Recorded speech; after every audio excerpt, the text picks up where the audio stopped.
بسم اللہ الرحمن الرحیم۔ عزیر وائس چینل میں آپ کا خیر مقدم ہے۔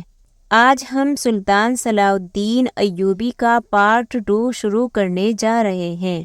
حطین کی فتح کے بعد وہ مبارک موقع جلد آ گیا جس کی سلطان صلاح الدین ایوبی کو بے حد آرزو تھی، یعنی بیت المقدس کی فتح۔ قاضی شداد لکھتا ہے کہ سلطان کو بیت المقدس کی ایسی فکر لاحق تھی اور ان کے دل پر ایسا بار تھا کہ پہاڑ اس کے متحمل نہیں ہو سکتے تھے۔ سال 583 سے 1187 تک 27 رجب کو سلطان صلاح الدین ایوبی بیت المقدس میں بحیثیت فاتح داخل ہوئے اور پورے 90 برس کے بعد قبلہ اول، جہاں حضور صلی اللہ علیہ وسلم نے معراج کی شب میں انبیاء علیہ السلام کی امامت کی تھی، دوبارہ اسلام کی تولیت میں آ گیا۔ یہ بھی حسین اتفاق ہے کہ سلطان صلاح الدین ایوبی کی فلسطین میں داخلے کی تاریخ میں وہی تھی جس تاریخ کو حضور مقدس رضی اللہ تعالی عنہ کو معراج ہوئی تھی۔ قاضی ابن شداد لکھتے ہیں یہ عظیم الشان فتح تھی۔ اس مبارک موقع پر اہل علم کی بہت بڑی جماعت اور اہل صرف اور اہل ترک کی کثیر تعداد جمع تھی، اس لیے کہ لوگوں کو جب ساحلی مقامات کی فتح اور سلطان کے ارادے کی اطلاع ملی تو مصر و شام سے علماء نے بیت المقدس کا رخ کیا اور کوئی حق شناس اور معروف آدمی پیچھے نہیں رہا۔ ہر طرف دعا اور تحلیلات و تکبیرات کا ورد بلند تھا۔ بیت المقدس میں 90 برس بعد جمعے کی نماز ہوئی اور قبۃ الصخرہ پر جو صلیب نصب تھی وہ نیچے اتار دی گئی۔ یہ ایک عجیب و غریب ایمان افروز منظر تھا جس میں اسلام کی فتح مندی اور اللہ تعالیٰ کی مدد کھلی آنکھوں نظر آ رہی تھی۔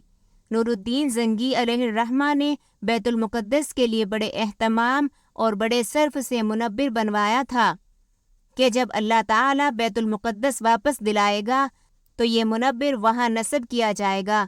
صلاح الدین نے حلب سے وہ منبر طلب کیا اور اس کو مسجد اقصی میں نصب کیا۔ سلطان صلاح الدین نے اسلامی اخلاق اور اصول و انسانیت کا مظاہرہ کیا اور سپاہی اور افسران کو حکم دیا کہ شہر کے باہر جانے کے کل راستوں پر برابر پہرا دے۔ صلاح الدین نے اپنے اسیروں سے کہا کہ میرے بھائی بطریق نے اپنی طرف سے خیرات کی ہے، اب میں اپنی طرف سے بھی خیرات کرتا ہوں۔ سپاہیوں کو حکم دیا کہ شہر کے تمام گلی کوچوں میں منادی کر دیں کہ تمام بوڑھے آدمی آزاد کیے جاتے ہیں کہ جہاں چاہے جائے۔ یہ سب باب المعظر سے نکلنا شروع ہوئے تو بے شمار مفلسوں اور غریبوں کو سلطان کی طرف سے خیرات دی گئی اور ان کے ساتھ بہترین انسانی سلوک کیا گیا۔ اس طرح سلطان صلاح الدین نے مغلوب و مفتوح شہر اپنے احسان و کرم کیا۔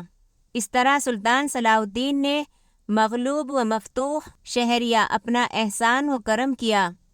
اس کے برعکس صلیبی لشکر نے 1099 میں پیروشلم فتح کیا تو مقامی مسلمانوں کو سخت اذیتیں دے کر مارا تھا اور بعضوں کو زندہ جلایا تھا۔ جہاں قدس کی چھتوں اور برجوں پر مسلمان پناہ لینے چڑھے تھے وہیں صلیبی ظالموں نے اپنے تیروں سے چھید کر کے انہیں مار گرایا تھا۔ مسلمانوں کے اس قتل عام سے مسیحی تاریخ پر پہرا لگا اور وہ مقدس شہر انسانی خون میں نہلایا گیا۔ جہاں رحم و محبت کا آواز جناب عیسیٰ علیہ السلام نے سنایا تھا اور فرمایا تھا کہ خیر و برکت والے ہیں وہ لوگ جو رحم کرتے ہیں، ان پر خدا کی برکتیں نازل ہوتی رہتی ہے۔ بیت المقدس کی فتح اور حطین کی ذلت آمیز شکست سے مسیحی یورپ میں غیظ و غضب کی آگ پھر بھڑک اٹھی اور سارا یورپ شام کے چھوٹے سے ملک پر چل پڑا جس میں یورپ کے تقریباً تمام مشہور جنگ آزما اور مشہور بادشاہ اور سپہ سالار شامل تھے۔ قصیر، مزید رکھ، رچ رڈ، شیر دل شاہان، انگلستان، فرانس، ہقلیہ، اسٹریا، برگنڈی، فلانڈرز کے ڈوویک اور نائٹ اپنی آہن پوش فوجوں کے ساتھ امنڈ آئے۔ ان سب کے مقابلے میں تنہا سلطان صلاح الدین ایوبی اور ان کے چند حلیف تھے جو پورے عالم اسلام کی طرف سے مدافعت کرتے تھے۔ آخر 5 برس کی مسلسل خو نریز خو آشام جنگوں کے بعد 1192 میں رملہ پر دونوں فریقوں میں جو تھک کر چور ہو گئے تھے، جنگ بندی پر صلح ہو گئی۔ بیت المقدس اور مسلمانوں کی مقدس شہر اور قلعہ بدستور ان کے قبضے میں رہے۔ ساحل عکے کی مختصر سی ریاست عیسائیوں کے قبضے میں تھی اور سارا ملک سلطان صلاح الدین کے زیر نگین تھا۔ صلاح الدین ایوبی نے جو خدمت اپنے ذمے میں لی تھی اور صحیح تر الفاظ میں یہ کام اللہ تعالیٰ نے ان کے سپرد کیا تھا، ان کے مبارک اور رحم والے ہاتھوں وہ مکمل ہوا۔ ایک عیسائی مورخ ان کی کامیابی اور جنگ صلیب کے نامبارک سلسلے کے اختتام کا ذکر اس طرح کرتا ہے کہ جنگ مقدس خاتمہ کو پہنچی، 5 برس کی مسلسل لڑائیاں ختم ہوئی۔ جولائی 1187 میں حطین پر مسلمانوں کی فتح سے قبل دریائے اردن کے مغرب میں مسلمانوں کے پاس 1 انچ زمین بھی نہ تھی۔ ستمبر 1192 میں جب رملہ پر صلح ہوئی تو سور سے لے کر رفح تک ساحل پر بنجر زمین کی ایک پتلی سی پٹی کے سارا ملک مسلمانوں کے قبضے میں تھا۔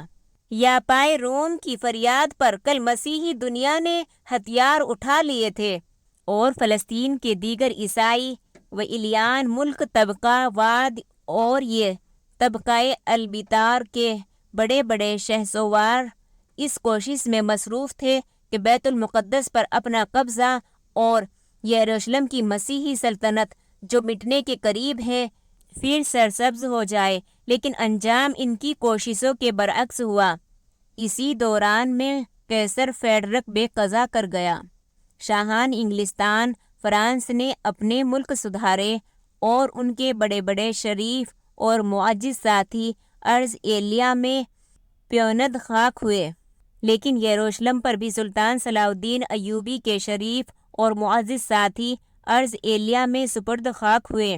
یروشلم پر سلطان صلاح الدین ایوبی نے اسلام کا جھنڈا لہرایا اور صرف ساحل عکے کی مختصر سی ریاست پر اس کا برائے نام عیسائی بادشاہ حکومت کرتا رہا۔ Thanks for watching Uzair voice.